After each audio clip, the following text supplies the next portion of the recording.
Hi guys, my name is C. Anshul Mittal. In this video, we will be covering the second chapter of class 12th and the first chapter of partnership. The name of the chapter is Accounting for Partnership Firm Fundamentals. So guys, as this is the first video of class 12th course, so कुछ चीज़ें हैं जो मैं बताना चाहता हूँ before we get started. सो तुम्हारे को सारे आगे की चीज़ें क्लियर रहें कि कब कहाँ से तुम्हें कैसे कैसे पढ़ना है. ठीक है, तो फर्स्ट थिंग मैं तुमको बता दूँ, कॉमन सी बात, ये जो तुम्हें छोटा सा दिख रहा है, this is my pointer. So let's see if I point here, तो यहाँ से तुम्हें समझ आ जाएगा कि कहाँ पे मैं पॉइंट कर रहा हूँ तुम्हें. तो यू हैव टू लुक कि मैं पॉइंट कर रहा हूँ, तो you will see this. Second thing जो इसमें इंपॉर्टेंट है दैट इज, ये जो मैं बना रहा हूँ, ये जो मैं लिखूंगा, एवरीथिंग दीज आर नोट्स. यहाँ पे मैं सारे नोट्स तुम्हारे हर चैप्टर के तुम्हें बना के दूंगा, manual notes which you can take a print out and keep it with you. ठीक है, तुम्हें कहीं से कोई नोट्स बनाने की ज़रूरत नहीं है. ये सारे नोट्स तुम्हारे को इस वीडियो की डिस्क्रिप्शन में मिल जाएंगे. ठीक है, तो वीडियो की डिस्क्रिप्शन से you can download the notes and you can just take a print out और वहाँ से तुम कभी भी इसको रिवाइज कर सकते हो. अपार्ट फ्रॉम दैट, मैं ये वीडियो इस पूरे चैप्टर की कंबाइंड बना रहा हूँ, मतलब एक पूरे चैप्टर की मैं एक ही वीडियो बना रहा हूँ. कुछ बच्चे मे भी ये सोचेंगे कि सर इसमें तो काफ़ी सारे कॉन्सेप्ट्स हो सकते हैं, तो अगर 2-3 घंटे की वीडियो है तो हमारे लिए बहुत लेंदी रहेगी. तो गाइस द पॉइंट इज़, मैं जो ये वीडियो बना रहा हूँ इसका पर्पस इनिशियल नहीं है कि इनिशियली के लिए ही ये हेल्प करे. मेरा पर्पस है ये वीडियो लॉन्ग लास्टिंग हो तुम्हारे लिए. दैट मीन्स एग्जाम से पहले भी अगर तुम्हें देखनी पड़े तो तुम यहाँ से बहुत ही ईजिली देख सको, क्योंकि एग्जाम से पहले जब एक क्विक रिवीजन करनी होती है, you will not be focusing on a specific topic, you will be focusing on complete chapter के. फटाफट से चैप्टर की वीडियो देख लो. तो that is the reason why I am making a complete video. But to make this easy for you, what I will do, there is a option in YouTube कि जब भी तुम कोई वीडियो देखते हो तो वीडियो में यहाँ पे कुछ ब्लॉक्स बने होते हैं. तुमने हो सकता है काफ़ी वीडियोज़ में देखा होगा. तो ये ब्लॉक्स का मतलब होता है चैप्टर्स. तो व्हाट विल हैपन इज, जब भी तुम कोई वीडियो देखोगे और कोई कॉन्सेप्ट तुमने ऑलरेडी पढ़ा हुआ है, तो जहाँ पे तुम्हारा ये लाइन आती है जहाँ पे you can just scroll and आगे जा सकते हो, तो यहाँ पे एक एरो होता है. ये फोन्स में एरो होता है और लैपटॉप्स में तो वैसे भी तुम्हें राइट साइड में दिख जाएगा चैप्टर्स. सो एरो पे तुम क्लिक करोगे तो तुम्हें ऐसे चैप्टर्स मिलेंगे. तो you can click on the topic, जैसे इस टॉपिक पे डायरेक्टली तुम उस टॉपिक पे पहुंच जाओगे, ये सारा ऑटोमेटिकली स्किप हो जाएगा. तो बेसिकली ये चैप्टर टॉपिक वाइज भी हो जाएगी, प्लस ये चैप्टर पूरी एक कंप्लीट भी हो जाएगी. ठीक है, last thing and which is the important part, इस नोट्स में मैं तुम्हारे को हर टॉपिक का एक एक क्वेश्चन लिखूंगा. ठीक है, तो नोट्स थोड़े से बड़े होंगे. उसका फायदा तुम्हें ये होगा कि जब तुम चैप्टर अभी पढ़ोगे, फिर आज से 3-4 महीने बाद जब उसको दोबारा से रिवाइज करोगे, तो हो सकता है तुम्हें कॉन्सेप्ट प्लस उसके क्वेश्चंस भी साथ में देखने पड़े. तो मैं एक टॉपिक का एक एक क्वेश्चन यहाँ पे करवाऊंगा, कैसे सॉल्व करना है सब कुछ बताऊंगा. लेकिन जो 3-4 क्वेश्चंस और करूंगा वो that will be I will be doing separately. उसके नोट्स तुम्हें नहीं मिलेंगे, वो तुम्हें वीडियो से ही समझना पड़ेगा. मतलब वो मैं बुक्स में से रैंडम क्वेश्चंस लेके सॉल्व करने सिखाऊंगा बेसिकली. ठीक है, तो 3 चीजें तुम्हारे लिए इंपॉर्टेंट क्या है. फर्स्ट इज ये नोट्स, सेकेंड इज जो मैंने चैप्टर्स वाला बताया है, एंड थर्ड इज क्वेश्चंस. ठीक है, तो गाइज लेट्स स्टार्ट. तो हमारा जो चैप्टर आता है accounting for partnership firm fundamentals, इसका मतलब क्या है. अच्छा गाइस, एक छोटी सी चीज़ और, इसमें मैं थ्योरी कवर नहीं कर रहा, बिकॉज थ्योरी बहुत डिटेल्ड होती है, बहुत ज़्यादा होती है. उसका क्रक्स मैं तुम्हें बाद में बताऊंगा. हम यहाँ पे थ्योरी नहीं करेंगे, नोट्स ज़्यादा बड़े करने का कोई फ़ायदा नहीं है. मैं सीधा सीधा यहाँ प्रैक्टिकल करूँगा, क्योंकि जो तुम्हारे को 12th में थ्योरी क्वेश्चन आते भी हैं 1 मार्कर, वो काइंड ऑफ प्रैक्टिकल से रिलेटेड होते हैं. ठीक है, तो यहाँ मैं समझा दूंगा जो थ्योरी इंपॉर्टेंट है सब कुछ, लेकिन थ्योरी मैं तुम्हें बाद में अलग से बताऊंगा कि तुम्हें कहाँ से कैसे कैसे करनी है. प्रैक्टिकल करने के बाद 70-80% थ्योरी तुम्हें वैसे ही समझ आ जाएगी. ठीक है, हाँ. So let's get start. So what is accounting for partnership firm fundamentals and why do we do it. तो सबसे पहले अगर तुम्हें याद हो 11th में तुमने बनाया था एक ट्रेडिंग अकाउंट, एक प्रॉफिट एंड लॉस अकाउंट और एक बैलेंस शीट. ठीक है, सो ट्रेडिंग अकाउंट कई बच्चों ने trading and profit and loss साथ साथ बनाया था, कई बच्चों ने अलग बनाया था. तो मैं इसको अलग बना के चल रहा हूं. एक हम बनाते थे ट्रेडिंग अकाउंट, एक हम बनाते थे प्रॉफिट एंड लॉस अकाउंट, और एक हम बनाते थे बैलेंस शीट। तो what we use to do in those 3 accounts, trading से जो भी हमारा ग्रॉस प्रॉफिट आता था हम उसको ट्रांसफर करते थे प्रॉफिट एंड लॉस में, and we use to write it by gross profit brought down. उसके बाद हमारा आता था नेट प्रॉफिट। अभी मैं सिंपल कॉन्सेप्ट बता रहा हूं, अभी जो लॉस था, ये था वो था, उसको छोड़ दो। नेट प्रॉफिट जो होता था, हम उस नेट प्रॉफिट का क्या करते थे, बैलेंस शीट में होती थी हमारी कैपिटल में हम इस नेट प्रॉफिट को ऐड करते थे, और जो पार्टनर ने कुछ विड्रॉ करे ड्रॉइंग्स वगैरह वो यहां से माइनस करते थे। ठीक है, हम ऐसा क्यों करते थे 11th में, क्योंकि 11th में हम जो ये अकाउंटिंग कर रहे थे, ये जो चैप्टर था that was for accounting for a sole proprietor. ठीक है, बेसिकली जो आईसीएसई स्टूडेंट्स हैं उनको पता होगा क्योंकि उनके में नाम ही सोल प्रोप्राइटर था, लेकिन जो सीबीएसई स्टूडेंट्स हैं उनके तो चैप्टर का नाम था फाइनल अकाउंट्स या फाइनल अकाउंट्स विद एडजस्टमेंट, तो उसमें एज सच स्पेसिफिकेशन नहीं थी। तो अब मैं तुम्हें बता रहा हूं that specification is for a sole proprietor, कि एक ओनर था, उसकी इतनी कैपिटल थी, उसने इतना नेट प्रॉफिट कमाया और इतने वो उसने ड्रॉइंग्स कर ली। सो ये अकाउंटिंग हम 11th में करते थे। अब पॉइंट क्या है, अगर हमारी फर्म में ये तो था single owner, that time it was a single owner. अब अगर हमारी फर्म में लेट्स से 4 ओनर्स हैं, 4 ओनर्स मतलब 4 पार्टनर्स हैं, तो पार्टनर्स का मतलब क्या होता है, पार्टनर्स का मतलब होता है जो मिलके काम करते हैं, बिजनेस चलाते हैं। तो अगर ये मिलके बिजनेस चलाते हैं तो प्रॉफिट भी इनको मिलना चाहिए। ठीक है, तो जो ये प्रॉफिट होगा हम इन चारों को अलग अलग दे देंगे। जैसे एक ओनर की कैपिटल थी, ऐसे 4 अलग अलग पार्टनर्स की कैपिटल होगी। ये जो प्रॉफिट होगा ये चारों में डिस्ट्रीब्यूट हो जाएगा और उन चारों की कैपिटल में ऐड हो जाएगा। होना ऐसे चाहिए। बट इसके अलावा और चीजें क्या होती हैं, कई बार जैसे फॉर एग्जाम्पल ये पार्टनर है, 11th की बिजनेस स्टडीज में तुमने टाइप्स ऑफ पार्टनर्स पढ़े होंगे, है ना, कौन कौन से पार्टनर्स होते थे हमारे, एक्टिव पार्टनर, स्लीपिंग पार्टनर, और भी 3-4 पार्टनर्स होते थे।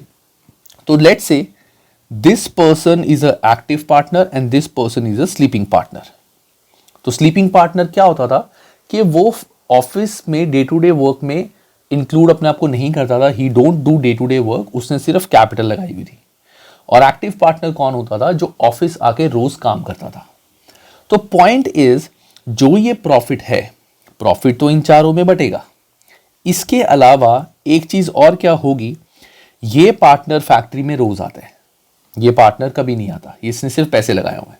तो हो सकता है ये पार्टनर बोले कि यार मैं बिजनेस में आता हूं, मैं रोज काम करता हूं, तो एक तरह से मुझे सैलरी भी मिलनी चाहिए, मैं काम भी तो कर रहा हूं, पैसे लगाए हुए हैं वो अलग बात है, लेकिन मैं काम भी तो रोज कर रहा हूं, तो मुझे उसके लिए सैलरी भी मिलनी चाहिए। वरना अगर प्रॉफिट मुझे भी, अगर चारों को, इसको भी सेम प्रॉफिट मिल रहा है, इसको भी सेम प्रॉफिट मिल रहा है, तो ये कह रहा है मेरे को काम करने का फायदा क्या हुआ, कोई फायदा नहीं हो मेरे काम करने का, मैं भी नहीं काम करता। तो हो सकता है इस पार्टनर को सैलरी मिले, है ना। इसके अलावा ये जो पार्टनर है, हो सकता है इस पार्टनर ने लगाए हो फर्म में 1 लाख, मतलब इन्वेस्ट करे हो 1 लाख, इस पार्टनर ने फर्म में इन्वेस्ट करे हो 10 लाख। तो ये पार्टनर बोलेगा, ये पार्टनर इसको बोलेगा कि यार मैंने फर्म में 10 लाख इन्वेस्ट किए हैं, उसने 1 लाख इन्वेस्ट किए हैं, तो एक तरह से मेरे को इंटरेस्ट ज़्यादा मिलना चाहिए। एक तरह से अगर 10% इंटरेस्ट ऑन कैपिटल है, जो तुमने 11th में पढ़ा होगा, interest on capital, so interest on capital, इसको दो इंटरेस्ट ऑन कैपिटल भी फर्म में मिलना चाहिए। तो ये कहेगा मुझे मिलना चाहिए 1 लाख, यानी 10 लाख का 10%, और इसको मिलना चाहिए 10,000। पॉसिबल है, हो सकता है ये चीज़। तो पॉइंट क्या होता है गाइस, 11th में हम ये सारी चीज़ें ओनर को नहीं देते थे, क्योंकि ओनर को पता था सारा प्रॉफिट ही उसका है, वो अलग अलग किसी में सैलरी भी उसको मिलेगी, कैपिटल, इंटरेस्ट ऑन कैपिटल भी उसको मिलेगा, सब कुछ उसी के पास मिलेगा, तो वो इसको बाइफर्केट नहीं करता था। बट 12th में एज वी नो कि हमारे जो पार्टनर्स हैं अलग अलग, तो हमें इन पार्टनर्स को जो भी पैसे देने हैं उसका हमें एक अलग से कैलकुलेशन करनी पड़ेगी। तो हम क्या करेंगे यहां पे, व्हाट वी विल डू, ये जो प्रॉफिट है, इस प्रॉफिट को हम अभी कैपिटल यानी बैलेंस शीट में नहीं लेके जाएंगे। हम क्या करेंगे, इस प्रॉफिट का एक अलग से अकाउंट बनाएंगे which is called profit and loss appropriation account. हम बनाएंगे profit and loss appropriation account, जिसमें हम ये दिखाएंगे कि प्रॉफिट में से पार्टनर्स को कितने कितने क्या क्या एक्सपेंसेस मिले हैं। तुम सोच रहे होगे कि सर पार्टनर को अगर सैलरी मिल रही है तो हम प्रॉफिट एंड लॉस में भी दिखा सकते हैं, है ना, इंटरेस्ट ऑन कैपिटल मिल रहा है वो भी प्रॉफिट एंड लॉस में दिखा सकते हैं। तो point is guide, profit and loss में आते हैं बिजनेस के direct, trading profit and loss दोनों में आते हैं डायरेक्ट और इनडायरेक्ट खर्चे। लेकिन ये जो सैलरी, इंटरेस्ट ऑन कैपिटल, ये जो चीजें मिल रही हैं, ये हमारे एक तरह से बिजनेस के एक्सपेंसेस नहीं है, ये तो प्रॉफिट की बाइफिकेशन है कि उस प्रॉफिट में से पार्टनर को कैसे कैसे पैसे मिलेंगे। अच्छा, ये प्रॉफिट थे, इस पार्टनर को सैलरी मिलनी चाहिए, इस पार्टनर को कमीशन मिलना चाहिए, इस पार्टनर को इतना प्रॉफिट मिलना चाहिए। तो इसीलिए हम जो भी चीजें पार्टनर को मिलती हैं उसके लिए we make a separate account, that is profit and loss appropriation. ठीक है, हालांकि इसमें भी बहुत सारी चीजें और हैं, कुछ चीजें पार्टनर को मिलती हैं वो यहां भी आती हैं, वो क्या होती हैं वो सब कुछ हम धीरे धीरे पढ़ेंगे, घबराने का नहीं है। और सबसे बड़ी बात, ये मत सोचना कि तुम्हें ये पूरा बनाना पड़ेगा, ये पूरा बनाना पड़ेगा, ये पूरा बनाना पड़ेगा, ऐसा कुछ नहीं है। इस चैप्टर में you will be required to make only profit and loss appropriation account. इसी के आसपास हमारा पूरा चैप्टर चलता है, हमें ये सब नहीं बनाना, तो घबराने की जरूरत बिल्कुल नहीं है। ठीक है, तो ये है इस चैप्टर का एक छोटा सा ब्रीफ कि हम इस चैप्टर में क्या क्या करेंगे। इस चैप्टर में पार्टनर्स को चीजें मिलेंगी, वो सब कुछ क्या क्या होगा, तो मैंने तुम्हें इस चैप्टर का ब्रीफ बता दिया है। So let's start this chapter. थोड़ी सी अंडरस्टैंडिंग वाला पार्ट, फिर थोड़े से कॉन्सेप्ट्स। सो सबसे पहला जो हमारा पार्ट आता है कि पार्टनरशिप होती क्या है। सो व्हाट इज पार्टनरशिप?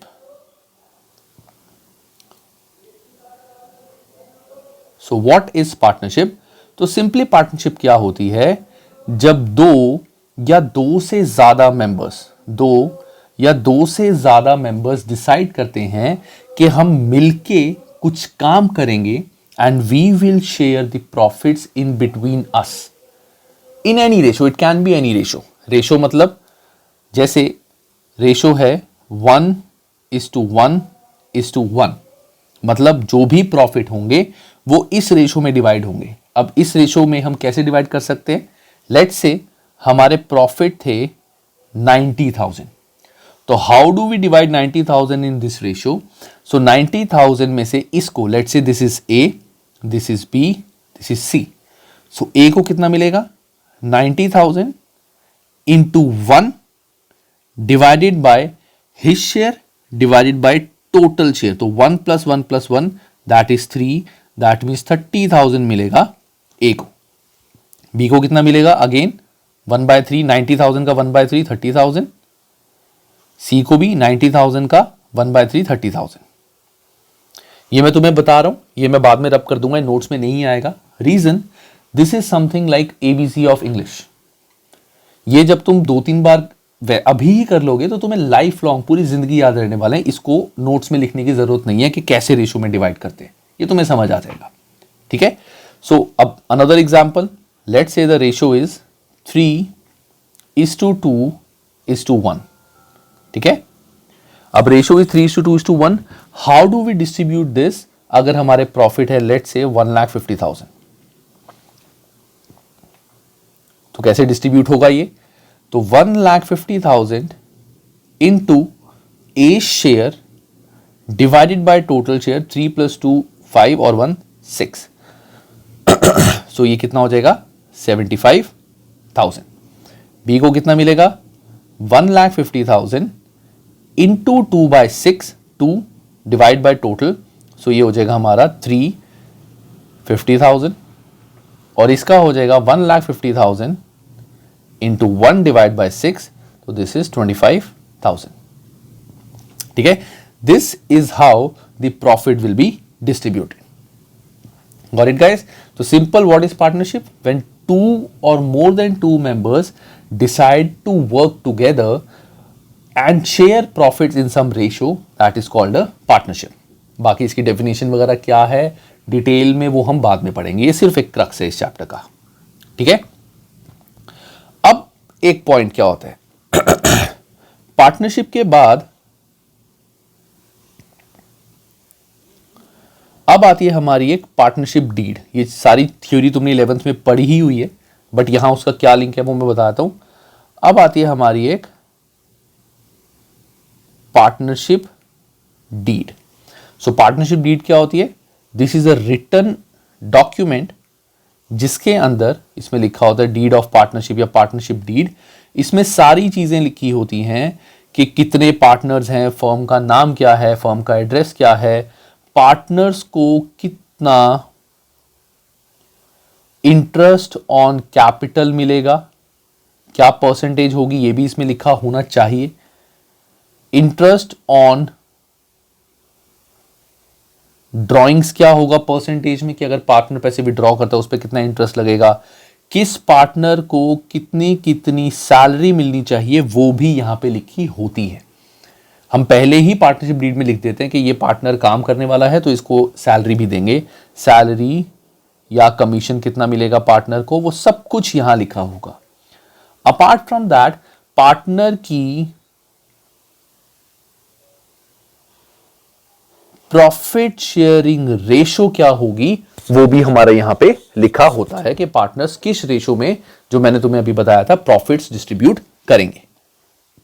ठीक है, ये सब चीजें हमारी पार्टनरशिप डीड में लिखी होती हैं। Interest on capital, drawing, salary, commission, profit sharing ratio, और इसके अकॉर्डिंग जो भी हमारे प्रॉफिट्स होते हैं फर्म के वो डिस्ट्रीब्यूट होते हैं। अभी तुम्हें सिर्फ समझना है, ये मत सोचना कि ये तो बहुत ज्यादा हैवी होता जा रहा है, हमें कुछ समझ नहीं आ रहा, बिल्कुल नहीं। अभी जस्ट वॉच एंड लिसन। जब तुम क्वेश्चन करना स्टार्ट करोगे तब तुम्हारी अंडरस्टैंडिंग धीरे धीरे बननी स्टार्ट हो जाएगी, क्योंकि it's a practical subject. The more practical you do, more understanding you will get and more picture will be clear कि ये चैप्टर क्या है। क्वेश्चंस करने से ही पिक्चर क्लियर होगी, क्वेश्चंस नहीं करोगे तो नहीं समझ आएगा, वो मैं बताऊंगा तुम्हें सारा बाद में। ठीक है, सो ये हमारी पार्टनरशिप डीड में चीजें होनी चाहिए। अब पॉइंट क्या होता है, कई बार ठीक है गाइस, सॉरी वो बीच में I had to pause the video. हाँ, तो ये सारी चीजें हम देते हैं, बट कई बार क्वेश्चन में क्या लिखा होता है या कई बार सिचुएशन क्या होती है कि पार्टनर्स ने कोई भी ऐसी डीड नहीं बनाई होती। अब अगर डीड ही नहीं बनाई, सीधा सीधा काम स्टार्ट कर दिया, तो साल के एंड में जो फर्म से प्रॉफिट हुए वो कैसे कैसे डिस्ट्रीब्यूट होंगे, इसकी क्या हम इस केस में क्या करेंगे। तो गाइस, सबसे पहले एक इंपॉर्टेंट चीज यहां पे, ये जो डीड है इट कैन बी रिटन और कैन बी ओरल। अगर ओरल डीड है और ओरली इन्होंने सब कुछ डिसाइड पहले कर लिया था, इट वॉज डिसाइडेड, तो वो भी बात हमारी एक्यूरेट मानी जाएगी अगर पहले डिसाइडेड है। बट जैसे ओरल का कोई प्रूफ नहीं होता, कुछ नहीं होता, तो it will create lot of chaos between the partners कि यार पहले वाली बात छोड़ो, उसका तो कोई प्रूफ ही नहीं है ना। तो इट्स ऑलवेज प्रेफरेबल कि हम एक रिटर्न पार्टनरशिप डीड बनाएं, but oral deed is also a partnership, valid partnership deed. So जो तुम्हें मैं पॉइंट बता रहा था अभी, कि अगर पार्टनर्स ने कोई डीड ही नहीं बनाई और डिस्कस भी नहीं किया इसके बारे में पहले, ना तो कोई डीड बनाई, ना इन सारे पॉइंट्स के बारे में पहले डिस्कस किया, और हो सकता है डीड बनाई हो और बनाने के बाद किसी एक पॉइंट के बारे में नहीं लिखा, भूल गए लिखना उसके बारे में, कोई क्लॉज ही नहीं डाला कि अगर ऐसा होगा तो क्या करेंगे, कि इंटरेस्ट ऑन कैपिटल कितने परसेंट है, लिखा है नहीं, इंटरेस्ट ऑन कैपिटल के बारे में कुछ नहीं लिखा, then what we will do. So मैंने यहां पे लिख दिया है कि if there is no oral और रिटन पार्टनरशिप और the partnership deed is silent about that point, उसके बारे में कुछ नहीं लिखा, then what we will do. तो ये इंपॉर्टेंट पार्ट है गाइस, तो इसको मैं नेक्स्ट पेज पे लिख रहा हूं, मतलब इंपॉर्टेंट है इसलिए नेक्स्ट पेज पे नहीं लिख रहा हूं, क्योंकि यहां पे पेज खत्म हो गया इसलिए नेक्स्ट पेज पे लिख रहा हूं।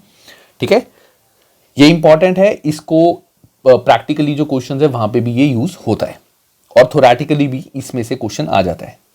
सो सबसे पहला पॉइंट आता है हमारा शेयरिंग ऑफ प्रॉफिट और लॉसेस इन विच रेशो। कि प्रॉफिट और लॉसेस जो हैं वो किस रेशो में डिस्ट्रीब्यूट होंगे, अगर हमने डीड ही नहीं बनाई थी स्टार्टिंग में, सीधा काम स्टार्ट कर दिया था, या फिर हमने डीड बनाई थी उसमें इस चीज के बारे में कुछ लिखा ही नहीं। तो वैसे होता क्या है गाइस, मैं तुम्हें एक छोटा सा ब्रीफ बताता हूं। ये जितनी भी चीजें इसमें लिखी हुई हैं, एक्चुअली क्या हुआ था, जैसे दो पार्टनर्स हैं ठीक है। अब दो पार्टनर्स ने सीधा सीधा काम स्टार्ट कर दिया, बिजनेस स्टार्ट कर दिया विदाउट डिस्कसिंग एनीथिंग, कि सीधा काम स्टार्ट करते हैं, जब प्रॉफिट होगा साल के एंड में तब डिस्कस कर लेंगे। अब साल के एंड में जब उनको प्रॉफिट हुआ, उन्होंने इस प्रॉफिट पे झगड़ना शुरू कर दिया। यार मैंने ज्यादा काम किया है, तूने कम काम किया है, मैं इतने दिन आया था, तू इतने दिन आया है, मैंने इतने पैसे लगाए हैं, तूने इतने पैसे लगाए हैं, तो ये प्रॉफिट मुझे ज्यादा मिलना चाहिए, तुझे कम। तो बहुत झगड़े होने शुरू हो गए इन दोनों के बीच में। अब ऑब्वियसली जब झगड़े होते हैं तो कौन बीच में आता है, कोर्ट। तो कोर्ट जब बीच में आई, जब उन्होंने ये सिचुएशन देखी, तो उन्होंने एक कॉमन फैसला लिया कि अगर कोई डीड नहीं बनी तो सिंपल जो प्रॉफिट है वो इन दोनों के बीच में इक्वली डिस्ट्रीब्यूट होंगे, ताकि ना कोई गलत हो ना कोई सही। प्रॉफिट जो होंगे वो इक्वली डिस्ट्रीब्यूट होंगे। अगर तुमने डीड नहीं बनाई तो उस चीज में कोर्ट कभी ये नहीं बोलेगा कि हाँ इसने काम ज्यादा किया, this can not be proven, right. So court ने बोला कि प्रॉफिट इक्वली डिस्ट्रीब्यूट होंगे। ऐसे ही काफी सारे पॉइंट्स पे लड़ाई हुई कि इस पॉइंट के बारे में कुछ नहीं लिखा था। तो बेसिकली ये जो डिसीजंस हैं ये पहले पहले कोर्ट ने दिए थे, और ये डिसीजंस अब पार्टनरशिप एक्ट के अंदर इन्होंने इनकॉर्पोरेट कर लिए कि ऐसा होगा तो यही होगा, ताकि कोई बंदा कोर्ट का टाइम वेस्ट ही ना करे। पार्टनरशिप डीड नहीं थी तो प्रॉफिट्स इक्वली डिस्ट्रीब्यूट होंगे, दैट्स इट। सो ये अब रूल्स बन गए हैं पार्टनरशिप के, ठीक है। तो रूल्स बेसिकली बनते हैं कैसे, बैकग्राउंड क्या होता है, कभी भी जब भी हम कुछ काम करते हैं सीधा सीधा रूल्स नहीं बनते हैं। रूल्स तब बनते हैं जब एक सिचुएशन होती है, उस सिचुएशन के होने के बाद हम देखते हैं कि उस सिचुएशन में बेस्ट चीज क्या थी। जैसे जब कोरोना आया था उस टाइम पे कोई लॉकडाउन का रूल नहीं था, लेकिन जब कोरोना आया, सिचुएशन बनी, तब उन्होंने देखा कि हमें लॉकडाउन करना पड़ेगा, फिर उन्होंने लॉकडाउन करा। उसके बाद मास्क शुरू हो गए। अब रूल बन चुका है कि आप पब्लिक में जा रहे हो तो आपको मास्क डालना पड़ेगा, दैट इज अ रूल। ये रूल कब बना है, सिचुएशन आने के बाद। ऐसे ही हमारी जो लॉज बनते हैं, रूल्स बनते हैं, वो सिचुएशन के बाद बनते हैं, ठीक है। तो डिफरेंट डिफरेंट सिचुएशंस आई, सब कुछ आया। तो हमारा क्या रूल बन गया, अगर प्रॉफिट एंड लॉस के बारे में, रेशो के बारे में कुछ नहीं लिखा हुआ तो profits and losses will be distributed equally. Equally कैसे, अगर दो पार्टनर्स हैं, लेट्स से ए और बी, तो 1:1, दैट मीन्स 1/2 1/2। तीन पार्टनर्स हैं तो 1:1:1, दैट मीन्स 1/3 1/3 1/3। इस हिसाब से प्रॉफिट्स डिस्ट्रीब्यूट होंगे इक्वली, ठीक है। ये हमारा रूल बन गया regarding profit sharing ratio. B, interest on capital, interest on drawings, salary, commission। Interest on capital, interest on drawings, salary और कमीशन।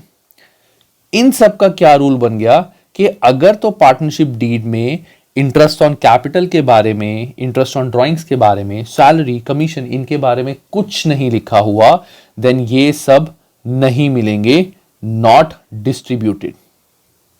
मतलब प्रॉफिट के बारे में नहीं, ये चीजें कुछ नहीं मिलेंगी, not to be distributed.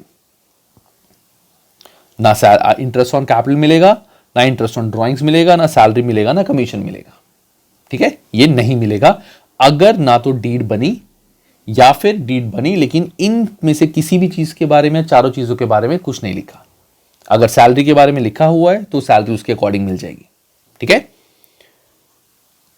C point ये ध्यान से देखना, दिस इज वेरी इंपॉर्टेंट, बहुत इंपॉर्टेंट है ये। इसका एग्जाम में क्वेश्चन में इस चीज को इनकॉर्पोरेट 80% कर ही देते हैं। So C point is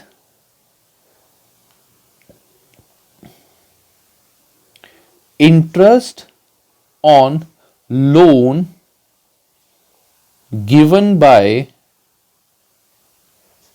partner to the firm।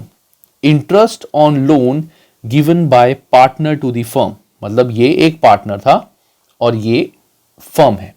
तो व्हाट हैपेंड वाज, अब जितने भी, जैसे ये भी पार्टनर है, ये भी पार्टनर है, ये भी पार्टनर है, इन चारों पार्टनर्स ने फर्म में अपना कैपिटल कंट्रीब्यूट करा था, जो कि हर पार्टनर करता है। जैसे ओनर भी कैपिटल लगाते हैं, ऐसे पार्टनर्स भी कैपिटल लगाते हैं। हुआ क्या, ये जो पार्टनर था ये बहुत पैसे वाला था, तो अब फर्म को कुछ लोन चाहिए था बैंक से, बिकॉज इसको कुछ आगे एक नई बिल्डिंग लेनी थी, आज what ever the cases, firm को लोन चाहिए था। तो जब ये बैंक में गए तो बैंक वाले काफी ज्यादा इंटरेस्ट रेट चार्ज कर रहे थे, या फिर बैंक वालों ने लोन इनका रिजेक्ट कर दिया। Whatever the reason, we will not get into that thing. तो हुआ क्या, इन तीनों पार्टनर्स ने पूछा इस पार्टनर से, क्या तेरे पास बहुत पैसा है, तू फर्म में और कैपिटल लगा दे, मतलब और पैसा इन्वेस्ट कर दे फर्म के अंदर, क्योंकि इसके पास तो बहुत पैसा है।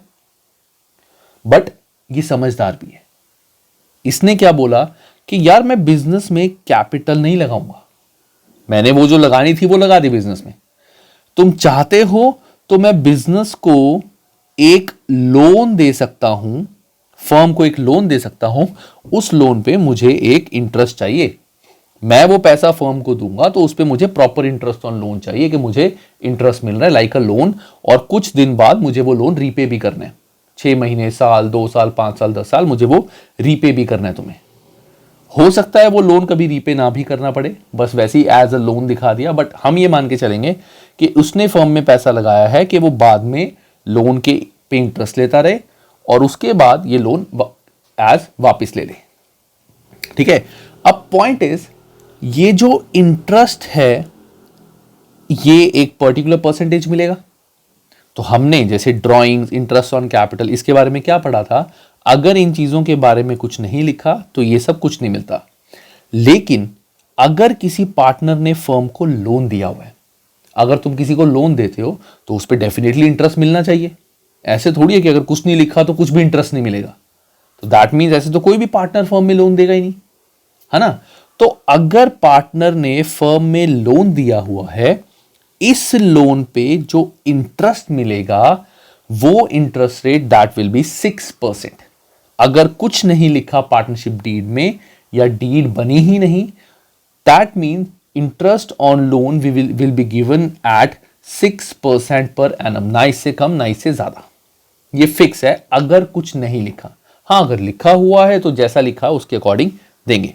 सो दैट मीन्स अगर पार्टनर ने फर्म में कुछ लोन दिया हुआ है तो interest on loan on that amount will be 6% per annum. ठीक है, 6% पर एनम। और लास्ट पार्ट, ये थ्योरी के लिए इंपॉर्टेंट है, प्रैक्टिकल का इसका कोई रोल नहीं है। That is admission of a new partner. Admission of a new partner मतलब जैसे फॉर एग्जाम्पल फर्म में 4 पार्टनर्स हैं, ठीक है, ये 3 सीनियर्स हैं या ये 2 सीनियर हैं और ये 2 जूनियर पार्टनर्स हैं, मतलब ये छोटे हैं। हम 4 फ्रेंड्स वगैरह थे, 2 फ्रेंड्स थे और ये सीनियर्स थे, तो हमने सीनियर्स को ज्वाइन कर लिया बेसिकली। इसमें जो पार्टनरशिप डीड बनी हुई है उसमें लिखा हुआ है कि नए पार्टनर को अगर ऐड करना है तो ये दोनों पार्टनर्स अगर अग्री कर रहे हैं तब भी एक पार्टनर ऐड हो सकता है, चाहे ये अग्री करें चाहे ना करें। अगर ये चीज डीड में लिखी हुई है तो जैसा हमें डीड में लिखा हुआ है वैसा फॉलो करना पड़ेगा। कल कोई नया पार्टनर ऐड करना चाहे तो ये उस पर मना नहीं कर सकते, क्योंकि डीड में लिखा हुआ है। डीड में लिखा हुआ है कि ये दोनों पार्टनर्स भी अगर अग्री कर लेंगे तो नया पार्टनर ऐड हो जाएगा।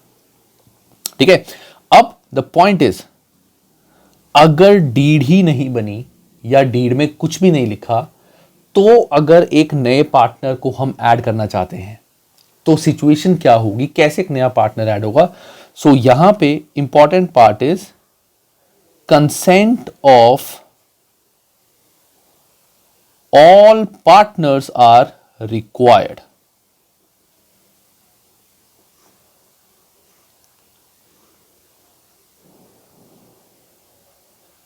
चारों पार्टनर्स का कंसेंट चाहिए। अगर एक भी पार्टनर ने मना कर दिया तो भी उस नए पार्टनर को हम फर्म में ऐड नहीं करेंगे अगर डीड में कुछ नहीं लिखा।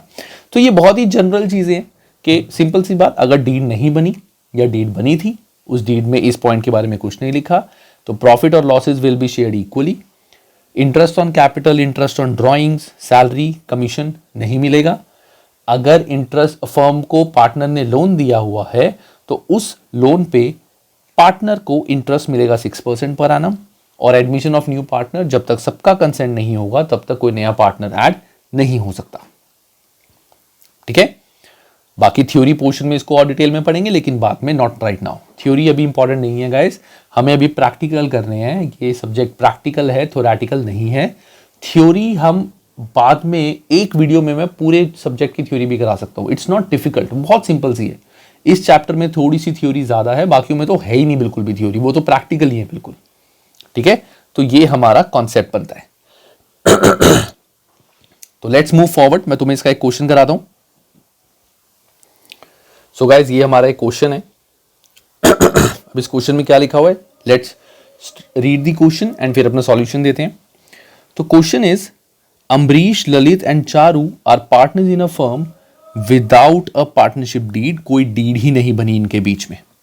ठीक है, अब हमें पता लग गया कोई डीड नहीं है, दैट मीन्स हमारे ये वाले सारे प्रोविजंस अप्लाई होंगे।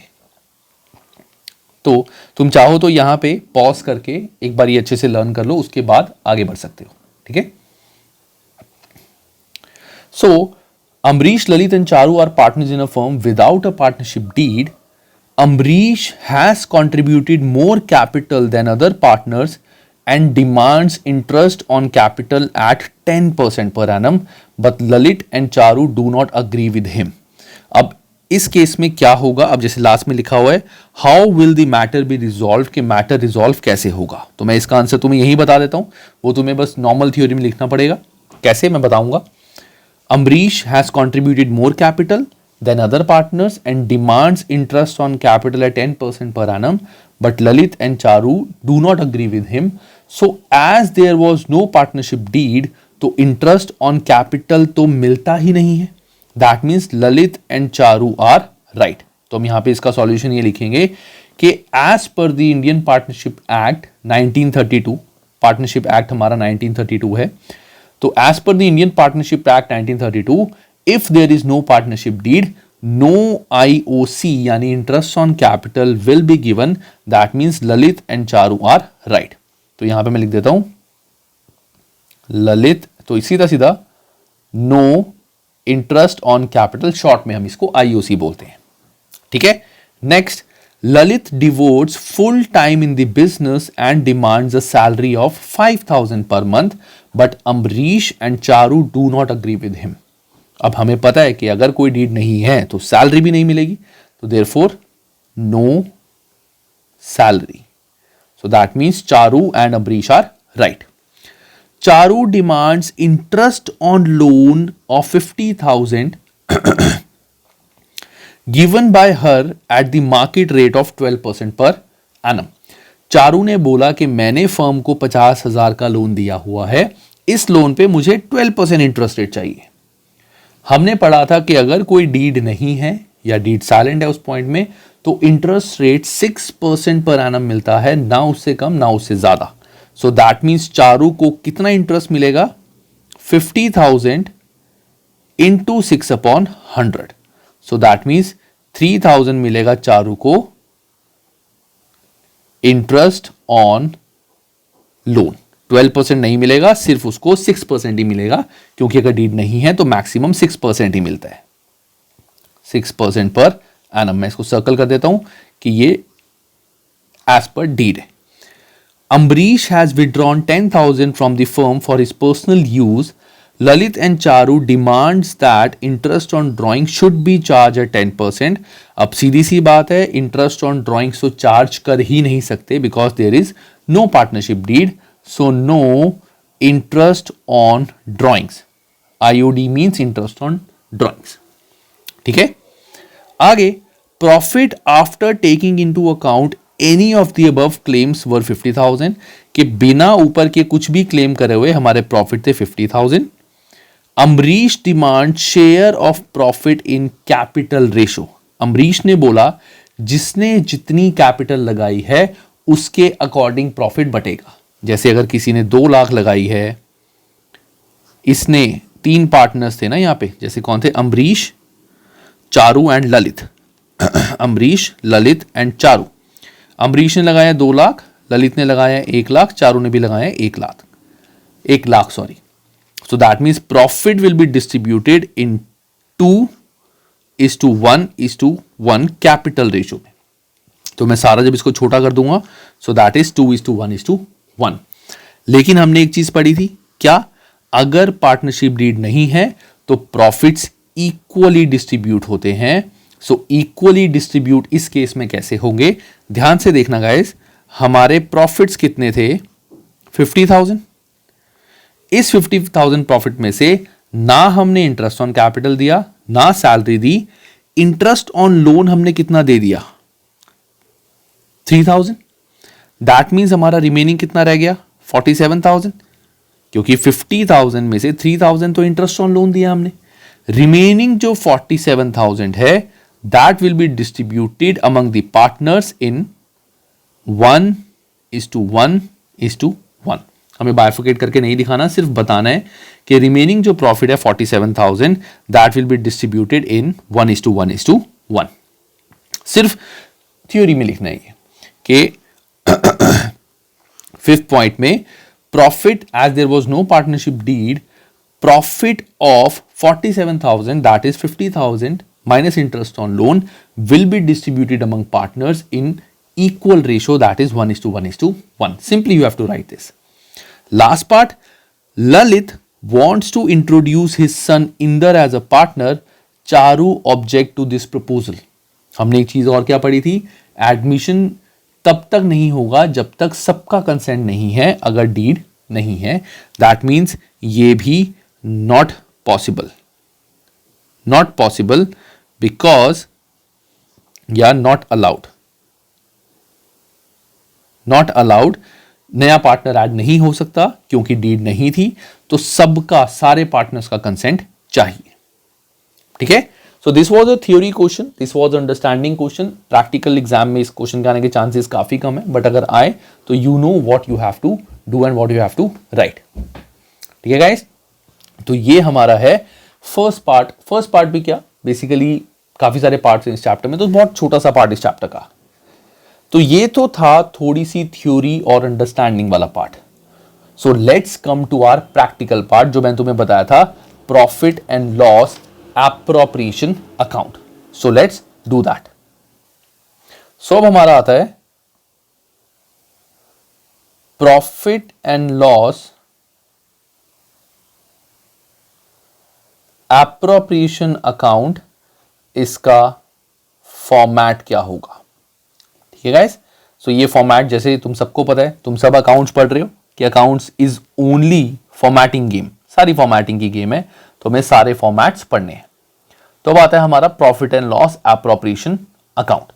तो हालांकि कुछ चीजें हैं, हो सकता है कुछ बच्चे टीएस गरेवाल में से पढ़ रहे हो, कुछ बच्चे डीके गोयल में से पढ़ रहे हो, कुछ बच्चे एनसीईआरटी में से पढ़ रहे हो, तो वो सोचें कि सर इससे पहले भी 2-3 टॉपिक्स हैं, वो तो आपने कवर ही नहीं किए। तो पॉइंट इज गाइस, पहले हम प्रैक्टिकल समझ लेते हैं। वो जो थ्योरी वाला पार्ट है वो इससे तुम्हें ज्यादा क्लियर हो जाएगा। अगर मैं सीधा थ्योरी बताऊंगा जैसा मैंने ऊपर बताया था, तो वो शायद यहां इतना क्लियर नहीं था तुम्हें, यहां से ज्यादा क्लियर हुआ। सेम वे जब तुम्हारे को मैं ये फॉर्मेट बता दूंगा तो तुम्हारे को वो थ्योरी वाला पार्ट इजीली समझ आ जाएगा। और जिन बच्चों को पता ही नहीं है कि कौन से हैं, सीधा सीधा यहां से वीडियो से देख रहे हैं, तो गाइस कोई टेंशन की बात ही नहीं है, सब कुछ कराऊंगा मैं। तो अब हमारा आता है इसका फॉर्मेट। तो इसका फॉर्मेट बिल्कुल प्रॉफिट एंड लॉस की तरह है, ज्यादा बड़ा नहीं है, बहुत छोटा सा है।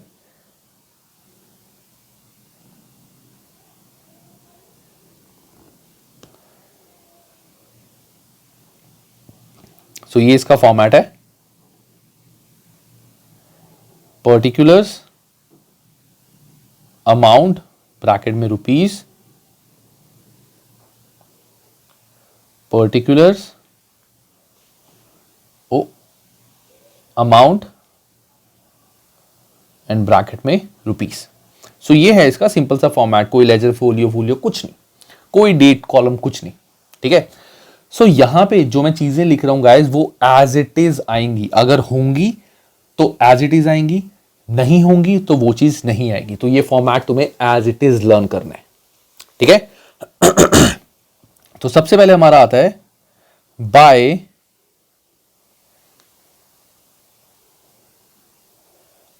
Profit and loss account brought down. Profit and loss account brought down मतलब जो हमने स्टार्टिंग में मैंने तुम्हें बताया था कि प्रॉफिट एंड लॉस में जो नेट प्रॉफिट होता है, इस प्रॉफिट को हम कैपिटल में ले जाने की बजाय हम उसको प्रॉफिट एंड लॉस एप्रोप्रिएशन में लेके जाते हैं। सो ये वाला नेट प्रॉफिट हमारा यहां पे आ जाता है bye net profit.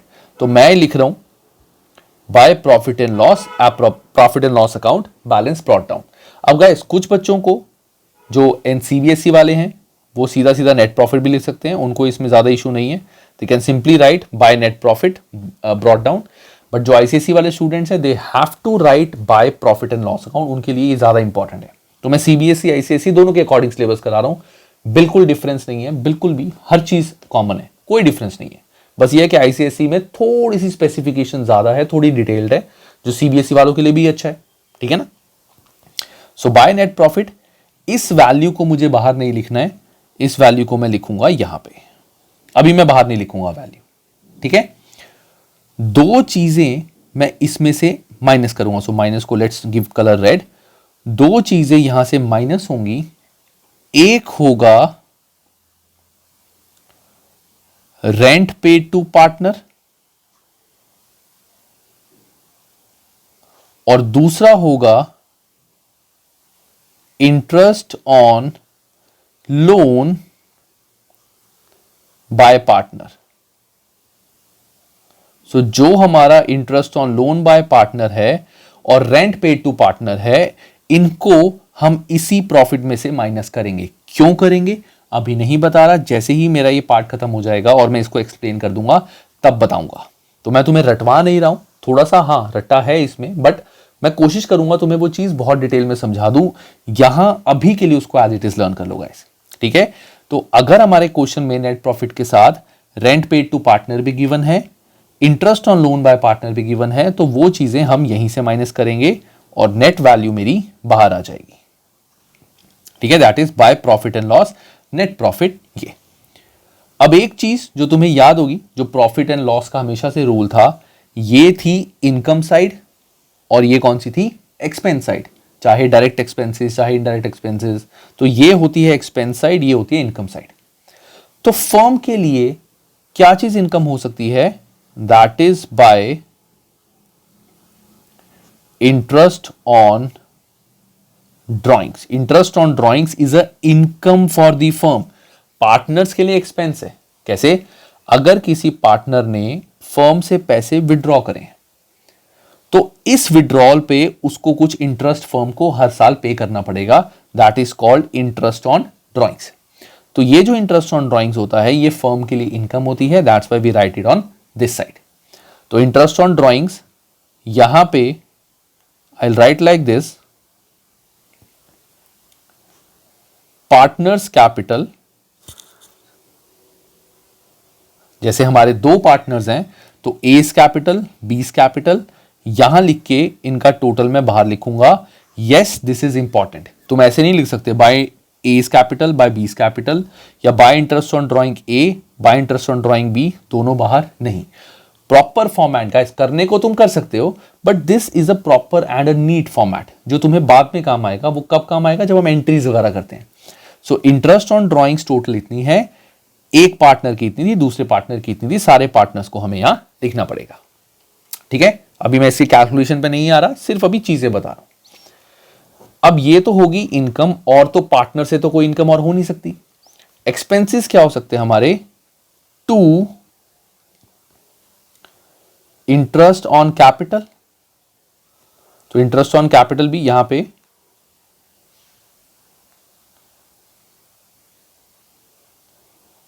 Partners capital, जितनी भी वैल्यू है, दो पार्टनर्स हैं तो दोनों पार्टनर्स के नाम आ जाएंगे और टोटल आ जाएगा बाहर।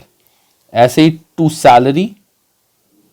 अब सैलरी अगर एक पार्टनर को मिल रही है तो हम ब्रैकेट में उसका नाम लिख सकते हैं पार्टनर का कि इस पार्टनर को सैलरी मिली है।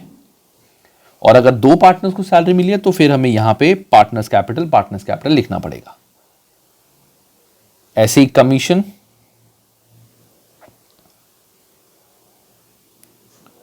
जो भी है, अगर एक पार्टनर को मिला है तो ऐसे, दो पार्टनर्स को मिला है तो नीचे। अब गाइस इंपॉर्टेंट बात, तुम सारे सोच रहे होगे सर एक क्वेश्चन में अगर डायरेक्टली गिवन है या इसकी कोई स्पेसिफिक कैलकुलेशन है। कुछ बच्चों ने शायद जो 12th का सिलेबस स्टार्ट कर दिया होगा वो ये सोच रहे होंगे कि सर यहाँ पे तो आप कुछ और चीज बता रहे हो, ठीक है, बट हमारे को तो इसकी प्रॉपर कैलकुलेशन भी कराइए। करेंगे, धीरे धीरे सब कुछ करेंगे, मैं बता रहा हूं सब कुछ धीरे धीरे होगा, एकदम से कुछ भी नहीं होता, ठीक है। इसके बाद आता है टू कमीशन के बाद to transfer to general reserve.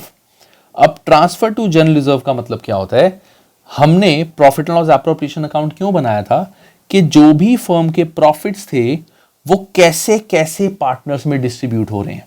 तो ये जो प्रॉफिट फर्म के थे प्लस जो इंटरेस्ट ऑन ड्रॉइंग्स आया था, इंटरेस्ट ऑन कैपिटल ऐसे ऐसे बांट दिया, उसमें से सैलरी ऐसे बांट दी, कमीशन ऐसे बांट दिया। ट्रांसफर टू जनरल रिजर्व का मतलब है कि ये पैसा हमने डिस्ट्रीब्यूट नहीं करा पार्टनर्स में, ये हमने फर्म में छोड़ दिया एज इट इज। और फर्म में इसको क्यों छोड़ा हमने? सो दैट कल को अगर फर्म में किसी पैसे की जरूरत पड़े तो हमें कहीं से पैसे लेने ना पड़े लोन के तरीके से, हम सीधा यही पैसा यूज कर लें। तो जैसे मेरा अगर कोई बिजनेस है, आई वॉन्ट कि मैं अपने बिजनेस से 10 लाख रुपए मैंने कमाए, तो मैंने बोला क्या 10 लाख में से ना मैं 4 लाख बिजनेस में ही छोड़ देता हूँ, हो सकता है काम आ जाए कभी भी, 6 लाख निकाल के अपने पास रख लेता हूँ, घर में यूज कर लेता हूँ। सो जो मैंने फर्म में पैसे छोड़ दिए that is called transfer to general reserve, कि जो ये टोटल फर्म को पैसे आए थे इतने पैसे फर्म ने बांटे नहीं पार्टनर्स को। और इसके बाद कुछ भी अगर बचा हुआ, ये सब कुछ करने के बाद कुछ भी अगर बचा हुआ, that is profit transfer to capital account, partners capital,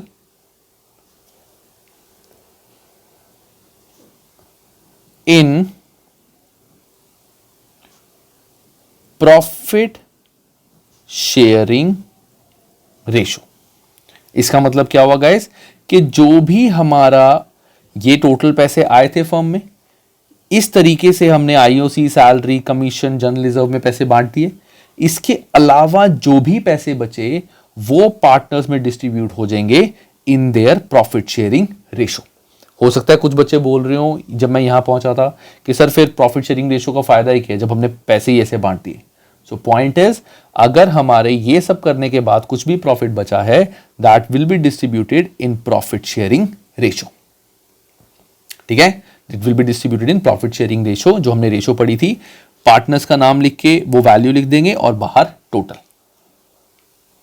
और ये हमारा अकाउंट कंप्लीट होता है। सो this is the format of profit and loss appropriation account, ठीक है गाइस। आई होप सबको ये बात यहां तक समझ आ गई हो। बिल्कुल डिफिकल्ट नहीं था, it's just a format. Pause करो, इसको अच्छे से लर्न कर लो। ये फॉर्मेट बनाओगे, एज इट इज बनाओगे, you will get full marks, कोई नंबर नहीं कटेंगे। अभी 2-3 चीजें इसमें मॉडिफाई होंगी, वो जब मैं पॉइंट बताऊंगा तब करेंगे। अभी के लिए this is the thing that you have to do and understand, ठीक है। एक चीज ये जो होती है value, this is your balancing figure. जैसे तुमने 11th में प्रॉफिट एंड लॉस अकाउंट में प्रॉफिट निकाला था ना, सेम वही बैलेंसिंग फिगर यहां यूज होती है as profit transfer to capital account, ठीक है। सो इसके बाद गाइस आती हैं हमारी प्रॉफिट एंड लॉस एप्रोप्रिएशन की जर्नल एंट्रीज। तो गाइस जर्नल एंट्रीज करने का मैं तुम्हें एक बहुत ही सिंपल तरीका बताता हूं। डायरेक्टली जर्नल एंट्रीज करना थोड़ा सा रिस्की होता है, उसमें गलती के चांसेस थोड़े ज़्यादा होते हैं।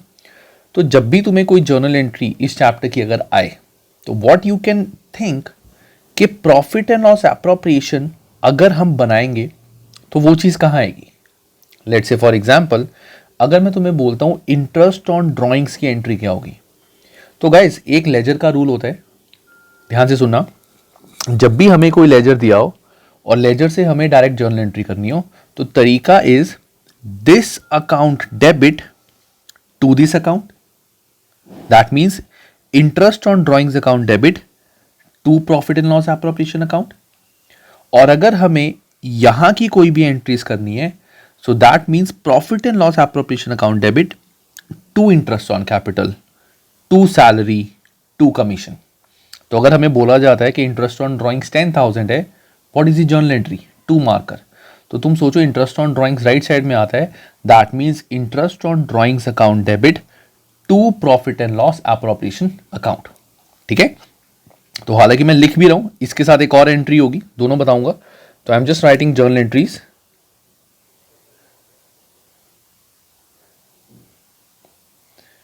तो मैं तुम्हारा टाइम वेस्ट नहीं करूंगा, मैं फटाफट से सारी एंट्रीज लिख के आई विल गेट बैक। तो गाइज ये हमारी सारी जर्नल एंट्रीज। सो जर्नल एंट्रीज जैसा कि मैंने तुम्हें अभी बताया था, सेम तरीका मैंने यहां फॉलो किया है। एग्जाम्पल, इसकी एंट्री क्या होगी? Profit and loss account debit to profit and loss appropriation, same profit and loss account debit to profit and loss appropriation account. मैंने जर्नल का फॉर्मेट नहीं बनाया, वो फॉर्मेट बनाना होता है बेसिकली अगर क्वेश्चन में पूछा गया। ठीक है, इंटरेस्ट ऑन ड्रॉइंग्स। अब जो भी ये इंटरेस्ट ऑन ड्रॉइंग्स होते हैं या कैपिटल, जो भी पार्टनर्स को एज सच मिलता है, इसकी दो एंट्रीज होती हैं। तो तभी मैंने यहां पे ये लिखवाया था। तो ध्यान से सुनना गाइस, दो एंट्री क्या होगी? पहली entry will be interest on drawings account debit to profit and loss appropriation account, first entry. And second entry will be partners capital account debit to interest on drawings. तो interest on drawings account debit to profit and loss appropriation account, partners capital और current account debit to interest on drawings account. अब ये current account क्या है ये मैं तुम्हें बाद में बताऊंगा, बट ये सोचना कैपिटल और करंट दो चीजें होती हैं। नॉर्मली कैपिटल ही आता है, बट करंट कब आएगा? जब वो अकाउंट बताऊंगा तब तुम्हें समझ आएगा। ठीक है, अब तुम बोलोगे कि सर ये दो एंट्रीज क्यों हैं? सबसे पहले तो मैंने इस इंटरेस्ट ऑन ड्रॉइंग्स को प्रॉफिट एंड लॉस में लिखा है। उसके बाद ये जो इंटरेस्ट ऑन ड्रॉइंग्स है, ये किस किस पार्टनर के अकाउंट से हम कम करेंगे, तो मैंने उस पार्टनर की कैपिटल को डेबिट करके ये मैंने कम कर दिया। कैसे? तुम्हें पता होगा, 11th में पढ़ा होगा, capital is a liability, liability का बैलेंस होता है क्रेडिट। तो अगर हमें लायबिलिटी यानी कैपिटल को बढ़ाना है तो क्रेडिट करेंगे, कम करना है तो डेबिट करेंगे। अब पार्टनर्स अगर ड्रॉइंग्स पे इंटरेस्ट फर्म को दे रहे हैं तो एक तरह से हम उनकी कैपिटल कम करेंगे कि ये पैसा उनसे आना है, तो इसीलिए हम कैपिटल को डेबिट करते हैं। अब तरीका क्या होता है गाइस? कई लोग यहाँ पे रूल्स फॉलो करते हैं, कई लोग जैसा मैंने बताया अभी वैसे करते हैं। मैं नहीं चाहता कि वो चीज तुम करो, पता होनी चाहिए। देयर आर टू थिंग्स, एक होता है तुम्हें पता होनी चाहिए, एक होता है कि तुम्हें तरीका पता होना चाहिए करने का, शॉर्टकट तरीका। आई बिलीव ये दोनों चीजें तुम्हें पता होनी चाहिए कि एक्चुअली हमने ऐसा क्यों किया है और इसका शॉर्टकट क्या है। अगर खाली पता है तब करोगे तो टाइम ज्यादा लगेगा, शॉर्टकट से करोगे तो कोई फायदा ही नहीं है पढ़ने का, शॉर्टकट ही मारने। तो दोनों चीजें पता होनी चाहिए कि पहले मैंने प्रॉफिट एंड लॉस में इंटरेस्ट ऑन ड्राइंग्स अपनी इनकम दिखाई, उसके बाद मैंने वो जो अपना ड्राइंग्स आई थी वो पार्टनर्स कैपिटल में से माइनस कर दी। अब सेम इंटरेस्ट ऑन कैपिटल की entry, profit and loss appropriation account debit to interest on capital. So profit and loss appropriation account debit to interest on capital. अगर सैलरी है तो सैलरी, कमीशन है तो commission. Rather than doing 3 entries मैंने combine कर दी, तुम अलग अलग करना है। अगर सैलरी की है तो अलग, कमीशन की अलग, आईओसी की अलग। तो profit and loss appropriation to IOC, salary और commission.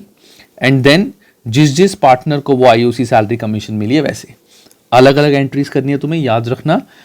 Profit and loss appropriation to IOC, profit and loss appropriation to salary, profit and loss appropriation to commission, then IOC to partner, salary to partner, commission to partner. मैंने सिर्फ समझाने के लिए कर दी, there is no point मैं इसको लंबा करूं। ठीक है, इसके बाद आती है transfer to general reserve. General reserve तो पार्टनर्स में बटता ही नहीं है, तो इसकी एक ही एंट्री होगी, profit and loss appropriation account debit to general reserve. Last, for distribution of remaining profit, जो रिमेनिंग प्रॉफिट हम डिस्ट्रीब्यूट करते हैं, तो profit and loss appropriation account debit सीधा सीधा टू पार्टनर्स कैपिटल या करंट अकाउंट।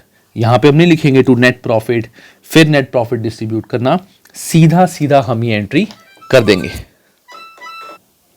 ठीक है गाइस, सो ये होती है हमारी सारी इसकी जर्नल एंट्रीज। आई होप तुम सबको अभी तक समझ आ रहा हो। किसी को कोई भी डाउट हो तो कमेंट्स में प्लीज लिख देना, ठीक है। Plus I am sharing my number, तुम्हें डिस्क्रिप्शन में मिल जाएगा, वहां पे you can call me. I will make a group for this on Telegram, तो वहाँ पे जो भी क्वेरीज होंगी टेलीग्राम पे यू कैन डिस्कस, और वहाँ पे आए और भी अगर दूसरे स्टूडेंट, जैसे I am a teacher of ACCA as well, तो ACCA के मेरे ग्रुप्स हैं जिसमें स्टूडेंट्स एक दूसरे की क्वेरी सॉल्व करते हैं, तो यहाँ पे भी we will work it as a group. So ये हमारा होता है profit and loss appropriation account format and उसकी जर्नल एंट्रीज। अब आती है इसकी calculations.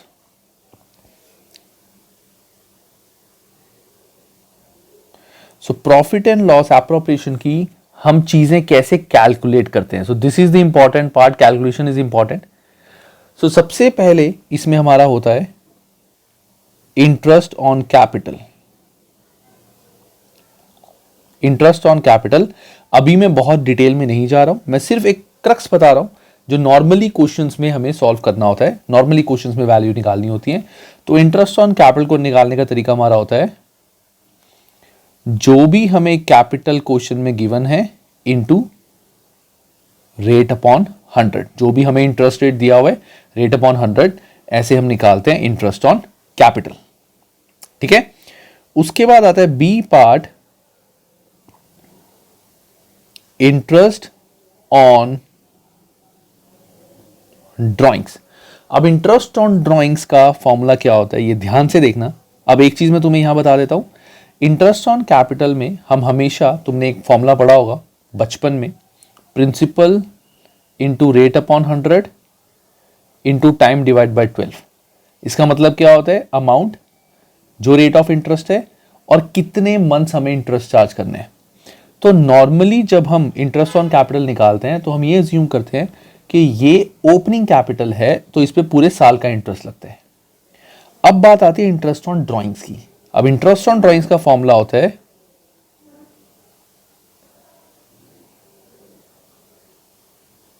Total drawings into rate upon 100। अब यहां दो चीजें आती है, पार्ट ए, या यहां मैं बता देता हूं, इंटू टाइम डिवाइड बाय 12, या तो ये ऑप्शन होता है, या फिर इंटू 6 डिवाइड बाय 12, या तो इंटू टाइम डिवाइड बाय 12 या तो इंटू 6 डिवाइड बाय 12। अब ये कब कब होता है, if date of drawings is given. अगर हमें ड्राइंग्स की डेट गिवन है तो जिस डेट को हमने ड्राइंग की है उससे 31 मार्च तक जितने भी मंथ्स होंगे डिवाइड बाय 12, तो वो हमारा होगा इंटरेस्ट ऑन ड्राइंग्स। और अगर हमें ड्राइंग्स की डेट नहीं given, if date is not given, और ये बहुत ज्यादा इंपॉर्टेंट है, एग्जाम में इसको कंसीडर करते हैं, हमें लिखा हुआ है 1 लाख रुपीज ड्रॉ करें पूरे साल में, डेट इज नॉट मेंशन कब करें, तो जो भी अमाउंट गिवन है into rate upon 100 into 6 divide by 12 करेंगे हम। ठीक है, so this part is very important, ये याद रखना, ये मैं हाईलाइट कर रहा हूं सो दैट तुम्हें ये बात याद रहे। This is the most important part. If date of drawing is not given तो हम ड्रॉइंग्स को 6/12 करते हैं। ठीक है, उसके बाद थर्ड पॉइंट हमारा आता है कॉन्सेप्चुअल पॉइंट है। This is a conceptual point, that is there can never be any loss in profit and loss appropriation account। Profit and loss appropriation account में कभी भी लॉस नहीं हो सकता। क्यों नहीं हो सकता लॉस? मेरे पास फर्म से 1 लाख रुपए प्रॉफिट आया, हम यही प्रॉफिट पार्टनर्स में डिस्ट्रीब्यूट करेंगे। अब सोचो प्रॉफिट आया 1 लाख, मैंने डिस्ट्रीब्यूट कर दिए 1,20,000 पार्टनर्स को, तो अल्टीमेटली 20,000 रुपए लॉस हो गया। लॉस मतलब पार्टनर्स को दोबारा से कंट्रीब्यूट करने पड़ेंगे। तो इसका तो कोई मतलब ही नहीं बना। 1,00,000 प्रॉफिट कमाया था, मैंने निकाल दिए 1,20,000, तो 20,000 मुझे वापस फॉर्म में डालने पड़ेंगे, ठीक है ना। सो हम पैसे उतने ही डिस्ट्रीब्यूट कर सकते हैं जितने हमारे पास हैं, इससे ज्यादा पैसे हम डिस्ट्रीब्यूट नहीं कर सकते। ये याद रखना, profit and loss appropriation account में कभी भी लॉस नहीं हो सकता, या तो प्रॉफिट होगा या जीरो होगा, कभी भी लॉस नहीं होगा। क्योंकि अगर हमारे पास प्रॉफिट हमारा कम है तो उससे ज्यादा हम पार्टनर्स को पैसे देंगे ही क्यों। प्रॉफिट तो डिस्ट्रीब्यूट उतना ही होगा ना जितना हमारा प्रॉफिट है। ड्रॉइंग्स इज डिफरेंट, पार्टनर कितने पैसे विड्रॉ कर रहा है, बट प्रॉफिट जो पार्टनर्स को मिलेगा that can never be more than 1,00,000 rupees. So profit and loss appropriation में कभी भी हमारा लॉस नहीं होता, ठीक है। This is C point. और D point which is the most important point, in case of losses, in case of losses, no interest on capital, salary, commission or profit is distributed.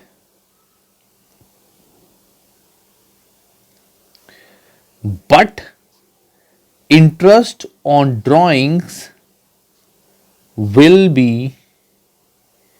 received. अगर हमारे losses हैं तो कोई IOC, salary, commission, profit नहीं मिलेगा, but अगर interest on drawings है तो वो तो हमें लेना ही पड़ेगा। तो इस केस में अकाउंटिंग कैसे होती है वो भी एक पॉइंट आएगा, वो हम बाद में करेंगे। मेन तुम्हें ये चीजें सिर्फ समझनी है, you have to understand this simply, ठीक है, और कुछ खास नहीं है इसमें।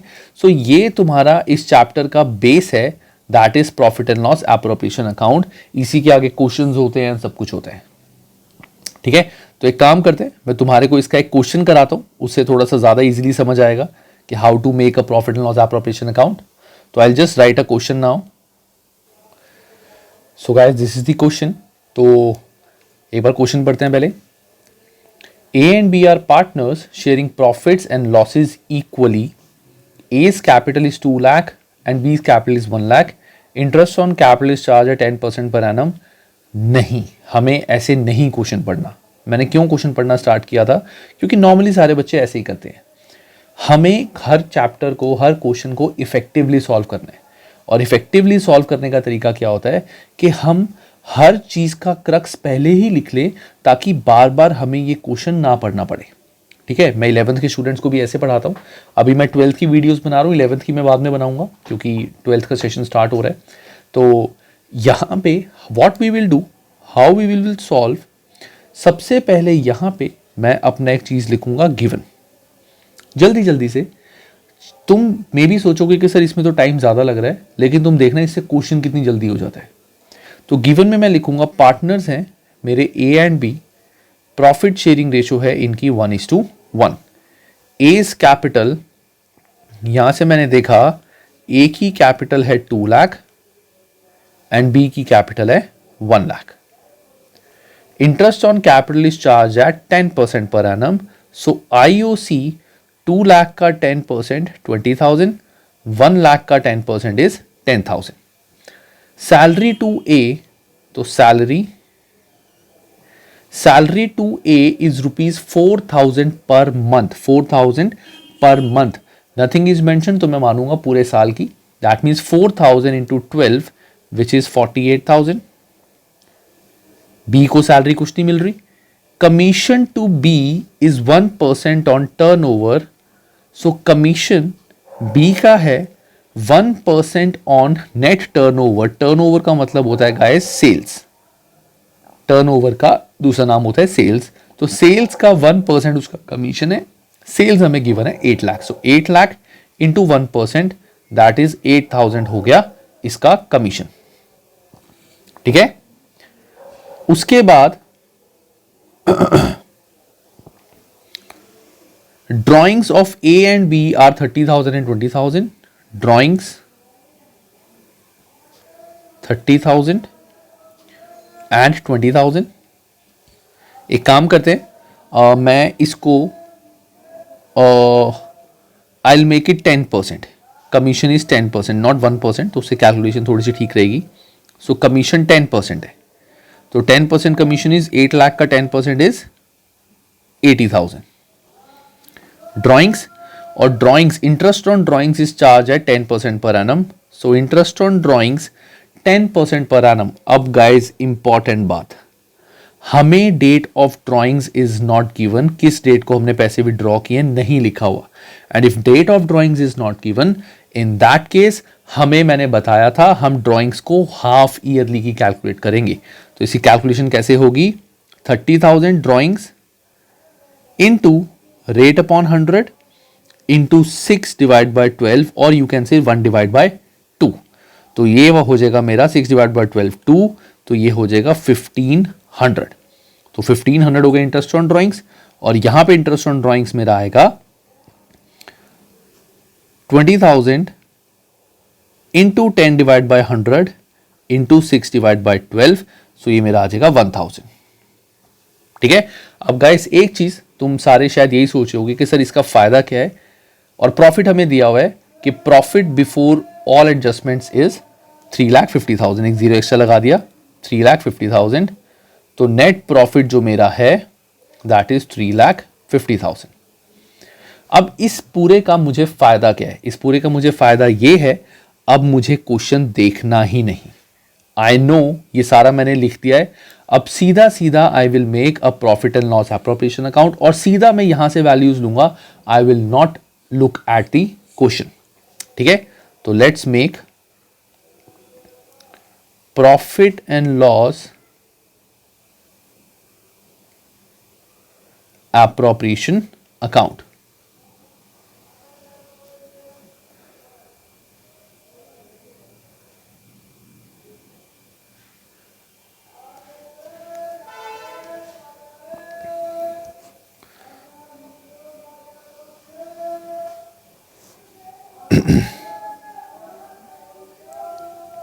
पर्टिकुलर्स रुपीज अमाउंट, तो मैंने ऐसे लिख दिया.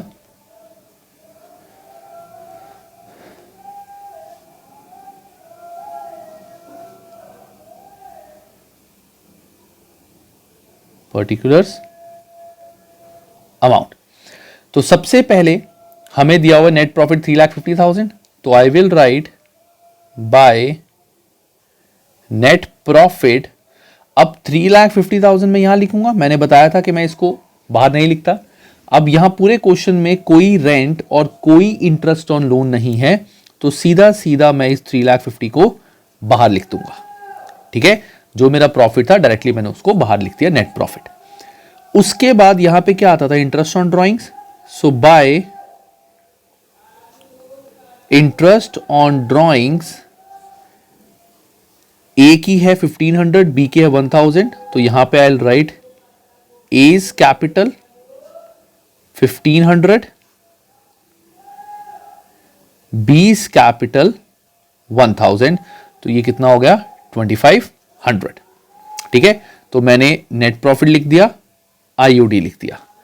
कैपिटल यहां नहीं आती, मैंने नहीं बताया था कैपिटल के बारे में.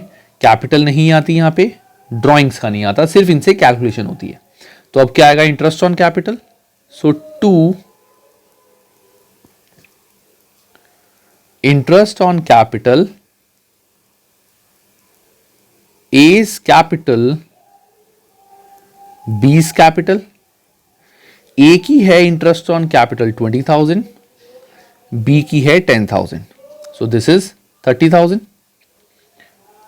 सैलरी ए की है 48,000. तो टू सैलरी, अब ये एक ही पार्टनर को मिल रही है, तो मैं सैलरीज एज कैपिटल 48,000 ऐसे लिख लूंगा. कमीशन सिर्फ बी को मिल रहा है 80,000. So to commission B's capital 80,000. That's it. Net profit भी आ गया, आईयूसी भी आ गया, सैलरी भी आ गया, कमीशन भी आ गया, ड्राइंग्स आता नहीं है, इंटरेस्ट ऑन ड्राइंग्स भी आ गया. बस अब इस प्रॉफिट एंड लॉस एप्रोप्रिएशन को मैं क्लोज करता हूं. सो अगर मैं यहां से अंडरस्टैंड करूं, ये वाली साइड ऑफ कॉस्ट मुझे ज्यादा लग रही है. So 3,05,2500, 3,05,2500. So to profit transferred to capital account, दो पार्टनर्स थे, A's capital to B's capital. अब प्रॉफिट कितना बचा पहले वो देखते हैं। सो 3,25,000 माइनस 30,000, तो पहले इनका टोटल कर देते हैं। तो 8 और 3 11, 11 4 15, that means 158,000। So 352,500 minus 158,000, so this will be 005. So 12 minus 8 is 4, 4 minus 15 is 14 minus 5 is 9, so 194500, so 194500 ये आ गया मेरा प्रॉफिट। और प्रॉफिट मैंने बताया था यहाँ पे हमें रेशो गिवन है, प्रॉफिट शेयरिंग रेशो 1:1, तो ये इक्वली डिस्ट्रीब्यूट होगा। तो 194500, तो ए का आएगा इंटू 1 डिवाइड बाई 2, सो 2 9 जा 18, 14 2 7 जा 14, 2 जा 4 10 5, सो 97250, 97250। So this is how I will make a profit and loss appropriation account। बिल्कुल एग्जैक्टली ऐसे ही प्रेजेंटेशन करनी है, ठीक है। अब ये बना के ये फायदा होगा क्योंकि आगे प्रॉफिट एंड लॉस एप्रोप्रिएशन भी बनता है, कैपिटल अकाउंट भी बनता है, वो जब ऑब्वियसली बनाएंगे तब बताऊंगा। सो पॉइंट इज, जब हम प्रॉफिट एंड लॉस एप्रोप्रिएशन बनाने के बाद कैपिटल अकाउंट बनाते हैं, ये बहुत हेल्प करता है उस टाइम पे। तो जब भी इस चैप्टर का प्रॉफिट एंड लॉस एप्रोप्रिएशन बनाने का क्वेश्चन आए, आई वुड रिकमेंड कि तुम ये जरूर करना, ठीक है गाइस। तो ये है हमारा profit and loss appropriation account and ये है how do we do it, ठीक है गाइस। सो आई होप सबको ये profit and loss appropriation account बनाना समझ आ गया होगा और ये इसका क्वेश्चन था, ठीक है। तो let's start the next part. So next part is, अच्छा गाइस एक चीज और, तुम्हें अगर लग रहा है कि ज्यादा हो गया एक दिन के लिए, तो इट्स बेटर कि तुम यहीं पे वीडियो पॉज कर दो, मत देखो, जो ऊपर पड़ा है उसी को समझो। डिस्क्रिप्शन में you have the print outs, उसके पूरे का प्रिंट निकाल लो, इतना पढ़ के इतना ही रिवाइज करो and you can do questions from your book, कोई भी, ठीक है। बट मैं कहूँगा अभी इतना रिटेन करो, नेक्स्ट टॉपिक पढ़ के उसके बाद क्वेश्चंस करना। क्वेश्चंस थोड़े आगे वाले लेवल पे करने का फायदा है, ज़्यादा अभी तक के क्वेश्चंस बुक में नहीं है, ठीक है। नेक्स्ट पार्ट हमारा आता है difference between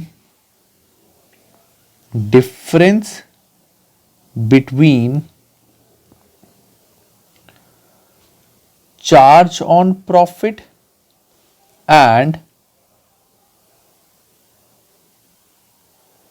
appropriation of profit। अब तुम कहोगे सर ये क्या लिख दिया आपने, charge on profit appropriation of profit, अभी तो कुछ समझ ही नहीं आ रहा। मैंने तुम्हारे को एक बात बताई थी, इफ यू रिमेंबर, मैंने बताया था profit and loss appropriation account में कि जो हमारा रेंट और इंटरेस्ट ऑन लोन होता है, हम उसको नेट प्रॉफिट में से माइनस करते हैं, याद है? वो मैंने क्यों बताया था, क्योंकि बेसिकली क्या होता है, कुछ चीजें होती हैं, वो होता है बिजनेस का एक्सपेंस, कुछ चीजें होती हैं बिजनेस का एक्सपेंस, और बिजनेस का एक्सपेंस आता है प्रॉफिट एंड लॉस अकाउंट में। और जो हमारा पार्टनर्स एक्सपेंस होता है कि जो पार्टनर प्रॉफिट में से कैसे पैसे लेके जाएगा, लाइक आईओसी, सैलरी, कमीशन, वो हमारा आता है profit and loss appropriation account में। अब इंपॉर्टेंट बात, इंपॉर्टेंट कॉन्सेप्ट यहां पे क्या है गाइस, कि जो भी खर्चे हमारे बिजनेस के होते हैं वो आते हैं प्रॉफिट एंड लॉस में, और पार्टनर्स वाले एक्सपेंस आता है प्रॉफिट एंड लॉस एप्रोप्रिएशन में। अब इंपॉर्टेंट बात यहां पे ये है, अगर पार्टनर को मैं रेंट पे कर रहा हूं या इंटरेस्ट ऑन लोन दे रहा हूं, अगर मैं पार्टनर को रेंट पे कर रहा हूं या इंटरेस्ट ऑन लोन पे कर रहा हूं, these two things are considered as business का एक्सपेंस। ये दोनों बिजनेस के एक्सपेंस होते हैं, दीज आर नॉट पार्टनर्स के एक्सपेंस। चाहे हम ये पार्टनर को दे रहे हैं, बट ये बिजनेस का एक्सपेंस होता है। व्हाई? अगर हम जिस बिल्डिंग में काम कर रहे हैं, अगर ये बिल्डिंग किसी थर्ड पर्सन की होती तो हम इसको रेंट पे करते, ऑफ कोर्स पे करते। अब भले ही ये थर्ड पर्सन हमारा पार्टनर है, बट अगर ये पार्टनर ना होता तब भी तो हम किसी थर्ड पर्सन को रेंट पे करते ना। तो पार्टनर को हम जो रेंट पे कर रहे हैं दैट इज नॉट प्रॉफिट वाले में से पैसे दे रहे हैं, हम इसको पैसे दे रहे हैं बिकॉज हमने इसे बिल्डिंग रेंट पे ली है, उसका किराया। पार्टनर की जगह कोई और भी होता तब भी हमें इसे अमाउंट देना पड़ता। That's why rent is considered as a business का एक्सपेंस। और सेम वे मैंने पार्टनर से लोन लिया हुआ है। अगर मैंने पार्टनर से लोन ना लिया होता, बैंक से लोन लिया होता, तो बैंक को मुझे इंटरेस्ट डेफिनेटली देना पड़ता। तो अगर मैं बैंक को इंटरेस्ट देने की बजाय पार्टनर को इंटरेस्ट दे रहा हूं, so that will also be a business का expense. So these two expenses are considered business का एक्सपेंस। और बाकी जो हमारे होते हैं सैलरी, कमीशन, आईओसी, वो सारे कंसिडर्ड होते हैं एप्रोप्रिएशन ऑन प्रॉफिट। तो ये होता है हमारा charge on profit. This is charge on profit and this is appropriation of profit. ठीक है, अब इनके बीच में डिफरेंस क्या है, तो मैं डिफरेंस यहां पे छोटा सा लिख देता हूं। लेफ्ट साइड पे चार्ज ऑन प्रॉफिट और राइट साइड पे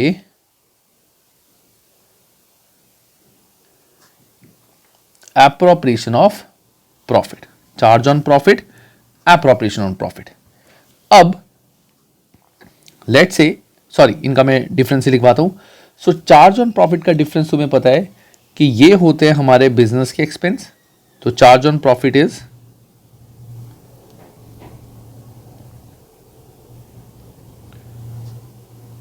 बिजनेस का एक्सपेंस और ये होता है पार्टनर का एक्सपेंस। दूसरा, ये चार्ज ऑन प्रॉफिट वाले जो एक्सपेंसेस होते हैं, these are shown in profit and loss account. और जो एप्रोप्रिएशन ऑन प्रॉफिट वाले एक्सपेंसेस होते हैं, these are shown in profit and loss appropriation account. ठीक है, third most important part, third most important thing,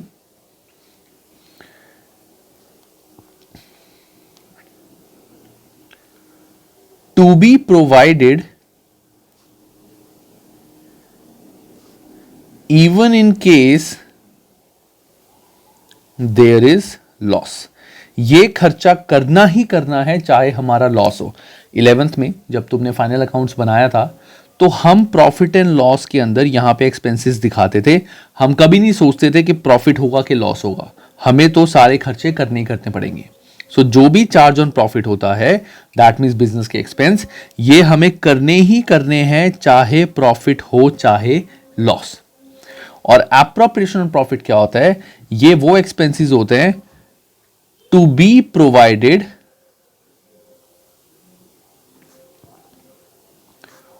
only when there are profits. अगर profits होंगे तभी हम ये चीज देंगे, अगर प्रॉफिट्स नहीं है तो हम ये एक्सपेंस नहीं पे करते। ठीक है, तो ये है हमारा difference between charge on profit and appropriation on profit. अब तुम बोलोगे कि सर चार्ज ऑन प्रॉफिट आपने बताया प्रॉफिट एंड लॉस में आता है, तो क्यों आपने इसको प्रॉफिट एंड लॉस एप्रोप्रिएशन में से माइनस किया? वो इसलिए, मैं तुम्हें फॉर्मेट दिखा रहा हूं।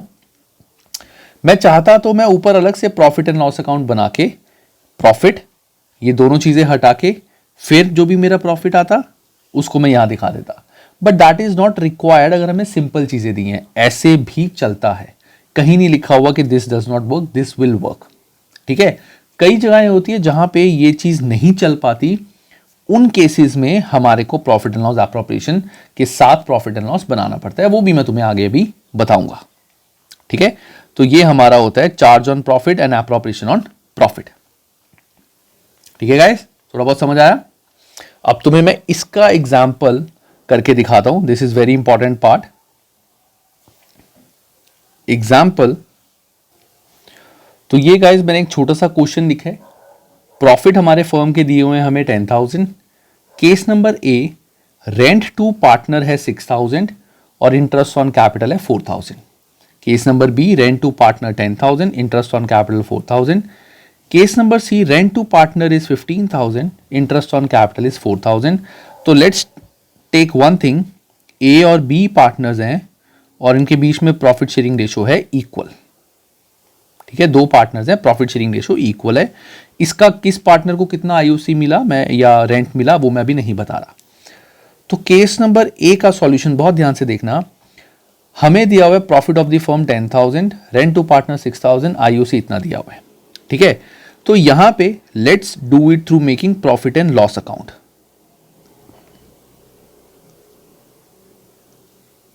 तो अगर ऐसा छोटा सा क्वेश्चन है, it's not a complete question, तो हमें दिख रहा है स्पेसिफिकली कि ये जो क्वेश्चन हमें दिया गया है ये चार्ज और एप्रोप्रिएशन के बीच का डिफरेंस निकालने के लिए दिया गया है. तो हम बनाएंगे अपना प्रॉफिट एंड लॉस अकाउंट, उसके बाद profit and loss appropriation account. तो पर्टिकुलर अमाउंट तुम्हें ऐसे नहीं लिखना गाइस, मैं लिख रहा हूं, तुम मत लिखना पापा, तुम्हें पूरा लिखना है पर्टिकुलर अमाउंट. ठीक है, क्योंकि ऑफ कोर्स जो चेकर होता है वो हमारे पापा नहीं है कि जो हमें फ्री के मार्क्स दे देंगे इस चीज के, हमें ये पूरा लिखना है.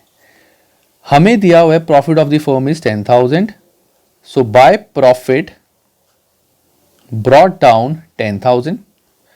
रेंट टू पार्टनर मैंने बताया था this is a charge on profit, मतलब ये खर्चा करना ही करना है. तो चार्ज ऑन प्रॉफिट है तो ये प्रॉफिट एंड लॉस में आएगा. So to rent 6,000, so to net profit हमारा कितना बचा 4,000. ठीक है, एक काम करते हैं, इसको 4,000 की जगह 2,000 कर देते हैं, उससे ज्यादा और अच्छे से समझ आएगा. तो नेट प्रॉफिट बचा मेरा 4,000. अब ये नेट प्रॉफिट जो profit and loss appropriation profit and loss से बचता है, मैंने बताया था वो प्रॉफिट एंड लॉस एप्रोप्रिएशन में चला जाएगा. So by net profit brought down this is 4,000.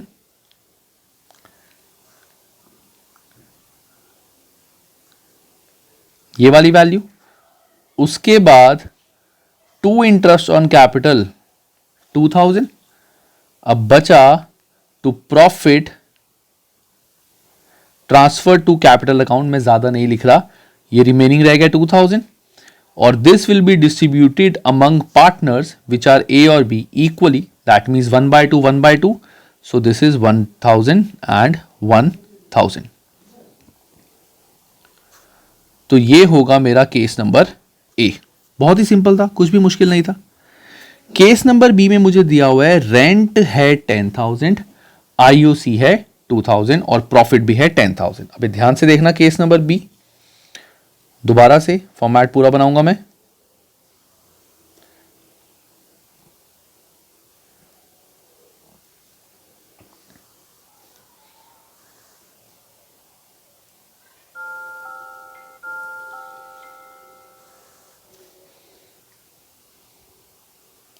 So profit and loss account, profit and loss appropriation account.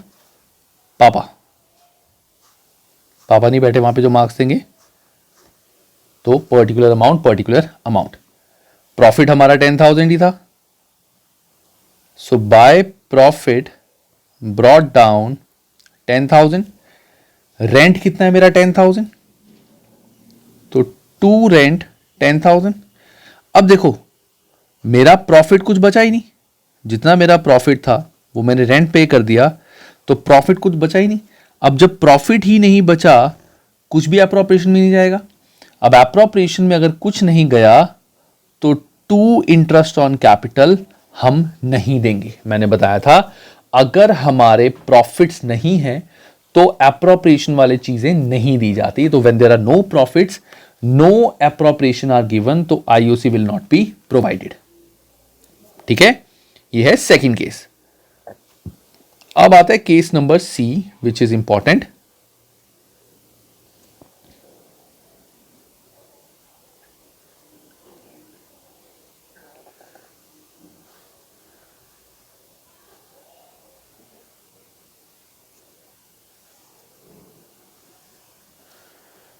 So profit and loss account में बार बार एक क्यों बना रहा हूं, ताकि तुम अगर मुझे देखो तो तुम्हें भी थोड़ी सी आदत लग जाएगी कि नहीं हमें भी फॉर्मेट बना रहे हैं, क्योंकि सर ने भी बार बार बनाया था. सो अगेन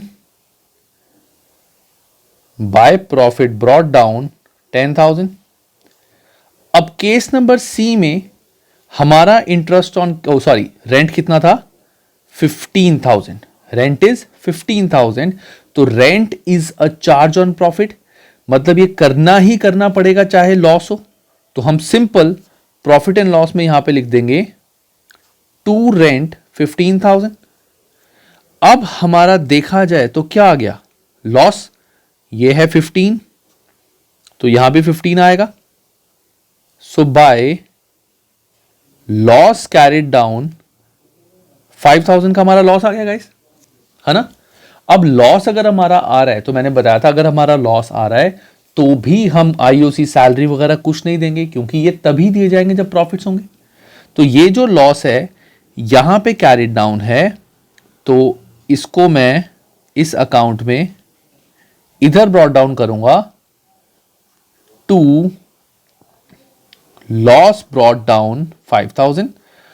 यहां कुछ नहीं आएगा क्योंकि हमारा लॉस है, तो आईओसी वगैरह कुछ नहीं मिलेगा. तो सिंपल जो ये लॉस है by transfer to capital account, A is capital B is capital, तो रेशो वॉज 1:1, तो इसका आधा 2,500 और ये 5,000. So these are 3 different cases जहां से तुम्हें ये क्लियर हो जाएगा कि चार्ज और एप्रोप्रिएशन के बीच में क्या डिफरेंस होता है. चार्ज का खर्चा हमें करना ही करना है, और एप्रोप्रिएशन का तभी करेंगे जब हमारे प्रॉफिट्स होंगे. प्रॉफिट्स नहीं होंगे तो एप्रोप्रिएशन नहीं करेंगे. अब इसमें एक सिचुएशन हो सकती है जो मैंने यहां नहीं लिखी क्योंकि वो आगे कवर होगी. प्रॉफिट्स हैं 10,000, रेंट है 9,000, तो हमारा नेट प्रॉफिट कितना रह गया 1,000. अब नेट प्रॉफिट 1,000 है और आईओसी है 2,000. अब क्या करें कि नेट प्रॉफिट कितना है 1,000, आईओसी है 2,000. What to do now, so that is a different case which will be covered later, जिसको बोला जाता है कि when appropriations are more than profit, कि जो ये खर्चे हैं एप्रोप्रिएशंस के these are more than profit, उसका ट्रीटमेंट हम अलग करेंगे. कुछ भी नहीं मैं ऐसा है जो टॉपिक नहीं कराऊंगा, सारा पूरा डिटेल में कराऊंगा. ठीक है, सो यहां तक ये है हमारा एप्रोप्रिएशन एंड चार्ज. ठीक है गाइस.